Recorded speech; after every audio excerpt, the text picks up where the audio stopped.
ایک گناہ کے بارے میں بھی کہتا ہے بھائی یہ گناہ میں نہیں چھوڑوں گا، یہ بد نظری نہیں چھوڑوں گا، یہ غصے کا مرض نہیں چھوڑوں گا، یہ ننگی فلمیں نہیں چھوڑوں گا، نیٹ کی بدماشیاں نہیں چھوڑوں گا، بری صحبت نہیں چھوڑوں گا، پھر وہ محروم رہے گا، محرومی ہی محرومی ہے۔ جہاں گناہ چھوڑتا ہے آدمی وہیں زبردست ترقیات شروع ہو جاتی ہیں۔ صحابہ رضی اللہ عنہم نے تو اپنی جانیں قربان کر دی، ہمارے شیخ رحمۃ اللہ علیہ فرماتے تھے، اور ہم لوگ اپنی حرام آرزوؤں کو لے کے بیٹھے ہیں، انہوں نے تو جانیں بھی قربان کر دی، ابھی تک ہم لوگوں سے فجر کی نماز نہیں پڑھی جا رہی ہے، کہتے ہیں بھائی بڑی مشکل ہوتی ہے۔ علاج حزن و غم ہے صرف توبہ کر گناہوں سے، اندھیرے بے سکونی ہیں معاصی کے لوازم سے، اندھیرے بے چینی پریشانی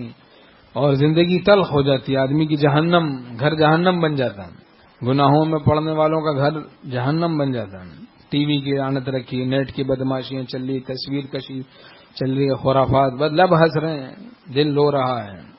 لبوں پر ہنسی ہے، پکنک پہ جا رہے ہیں، خوب ٹھٹے چل رہے ہیں، وہ ایسے ہی نام کے ہیں، گانے باجے جناب خوب چل رہے ہیں، سمجھنے میں بڑا مزہ آ رہا ہے، سمجھنے میں بڑا مزہ آ رہا ہے، جبکہ زندگیاں تلخ ہوئی رہی ہیں، خودکشیوں کے اندر اندر منصوبے بنا رہے ہیں۔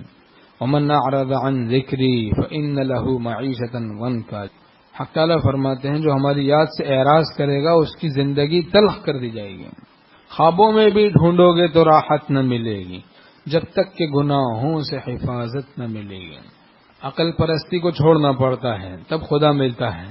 نفس پرستی کو چھوڑنا پڑتا ہے تب خدا ملتا ہے۔ خدا پرست بننے کے لیے عقل پرستی اور نفس پرستی کو چھوڑنا پڑتا ہے،